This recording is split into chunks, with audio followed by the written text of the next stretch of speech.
They started arriving at 7 in the morning. 50 charter buses, rolling down a private gravel road that belonged to me and nobody else, and by 7:40, the lead bus was sitting 6 inches from a locked steel gate, with 49 more lined up stretching all the way back to the county highway. And the HOA president was standing at my fence line, with his phone pressed to his ear, looking like a man who had just understood that a fatal flaw he had not bothered to check for. The flaw was my gate, and my gate was locked. And I was sitting on my porch with a cup of coffee, watching every bit of it unfold. My name is Edward Call, and I am 51 years old. And I spent 23 years working in event logistics and large-scale venue operations. Before I bought land and got out of that world because entirely, I had seen enough poorly planned, large gatherings to last several lifetimes. I own 114 acres in Bozeman, Montana and Gallatin County, and it is the kind of land that makes people who visit it understand immediately why someone would pay whatever it costs to own it.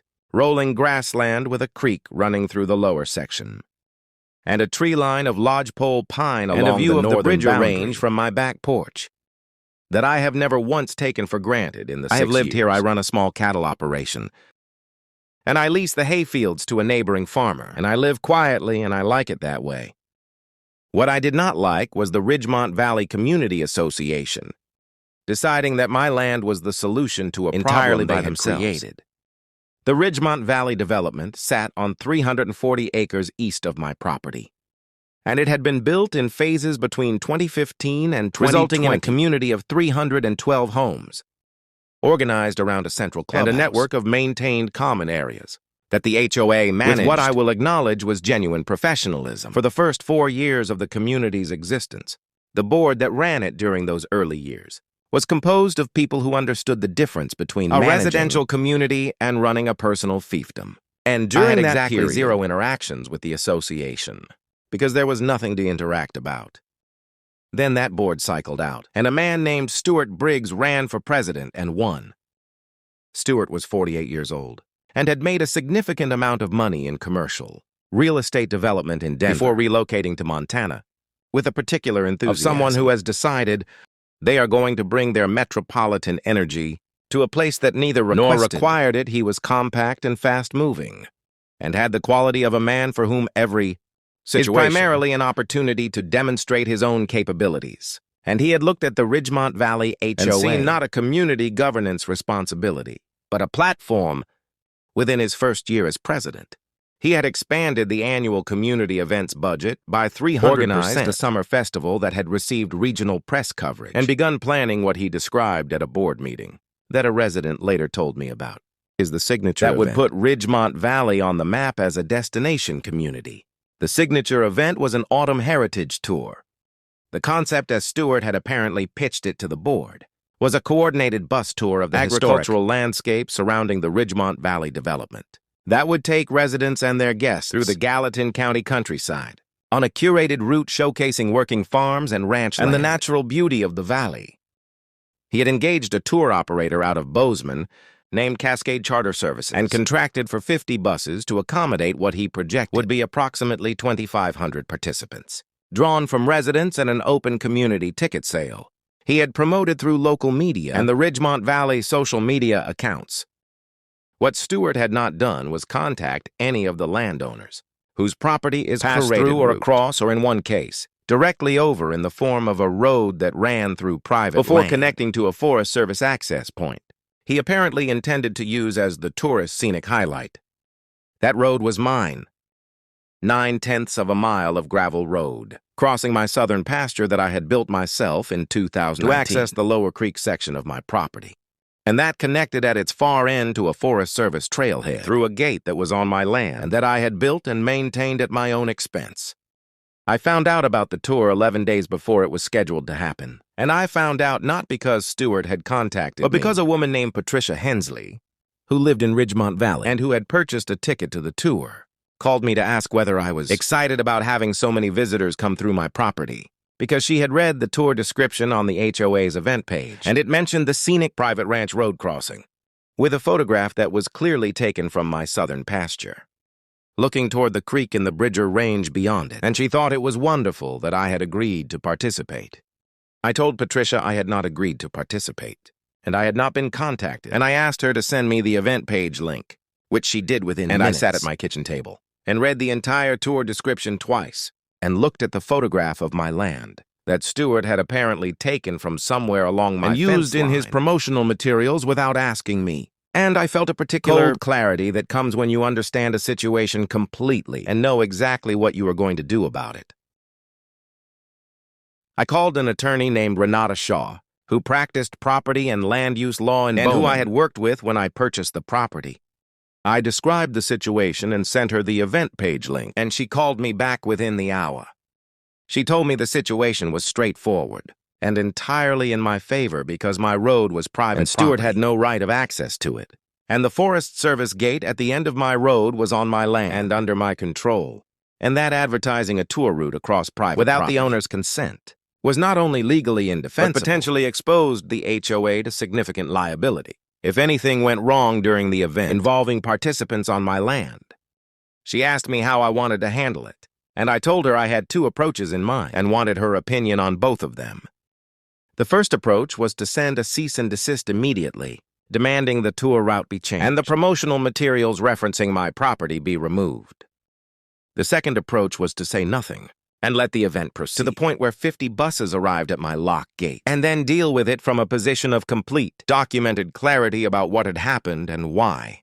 Renata was quiet for a moment, and then she said, the first approach was cleaner from a pure legal standpoint because it gave Stewart the opportunity to correct the problem before it became a public spectacle.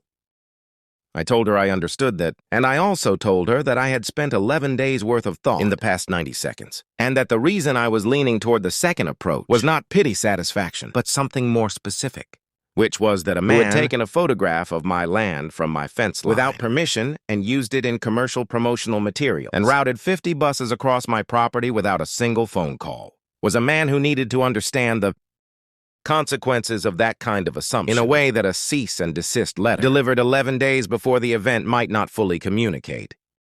Renata said she understood my reason, and that if I chose the second approach, I needed to document everything from this moment forward and do nothing that could be construed as interference with the event, beyond simply exercising my right to control access to my own property. I told her that was exactly what I intended to do, and she told me to call her the morning of the event. I spent the next 10 days preparing quietly and thoroughly. I had a locksmith install a new heavy-duty padlock on my southern pasture gate at the point where my gravel road began, and I documented the installation with photographs and kept the only 2 keys on my person at all times. I set up 2 trail cameras covering the gate from different angles, so I would have continuous video documentation of everything that happened at that location. On the day of the event, I pulled the tour's promotional materials from the HOA event page and saved screenshots of everything, including the photograph of my land and the tour description, referencing the scenic private ranch road crossing, and the ticket pricing and the projected attendance figures. I sent copies of all of it to Renata, along with a written timeline of when I had learned about the event and through what means, and I asked her to prepare a formal demand package that could be filed immediately after the event concluded. The morning of the tour was a clear October Saturday with that particular Montana autumn light that makes the mountains look like they have been painted onto the sky. And I was on my porch with coffee at 6:30 when I heard the first bus on the county road. By 7, the lead bus had turned onto the approach to my southern pasture. And by 7:15, it was sitting at my locked gate. And by 7:40, all 50 buses were lined up behind it in a column that stretched the full length of my property boundary along the county road and continued around the corner for another quarter mile. I watched all of this from my porch without moving. Stewart arrived at my gate in a black SUV at 7:52, and I watched him get out and look at the lock and look at the gate and look at the column of buses behind him, and then look toward my house, where I was visible on the porch, and I watched him walk across to my fence line and call out to me. I set down my coffee and walked down to where he was standing on his side of the fence. He introduced himself as though we had not been neighbors for 6 years, in the way that people introduce themselves when they are trying to establish authority in a situation where they feel it's slipping away from them. And he told me there seemed to be a misunderstanding about the gate and asked whether I had a key and could open it to allow the tour to proceed. I told him there was no misunderstanding about the gate and that it was locked because it was the gate on my private property. And I had locked it because 50 charter buses were about to attempt to drive across my land without my permission, and I had decided not to allow that. He told me the tour had been planned for months, and that 2,000 people had purchased tickets, and that the route had been publicized, and that he was asking me as a neighbor to work with him on this. I told him I understood all of that, and I told him it was not my problem, because he had planned the tour across my land without contacting me, and had used a photograph of my land in his promotional materials, without my consent, and had contracted with a charter company to bring 50 buses across my property, without asking me a single question about whether I was willing to allow any. And the answer, as he could see, was that I was not. His expression during that conversation went through several stages that I found professionally interesting to observe, because I had spent 23 years in event logistics, and I recognized each stage. First, there was the confident assumption that the obstacle was temporary and would yield to reasonable explanation. Then there was the recalculation when the obstacle did not yield. Then there was the shift to pressure when recalculation failed, which manifested as a series of statements about community, relationships, and goodwill, and the disappointment of 2,000 ticket holders that were clearly intended to make me feel responsible for a situation I had not created. And then finally, there was the particular stillness of a man who has run out of moves and is standing in front of a locked gate with 50 buses behind him, and no plan for what happens next. I told him I was going to go back to my porch and finish my coffee, and that if he wanted to have a conversation about the situation, he should have his attorney call Renata Shaw, and I gave him her number and walked back up to my house.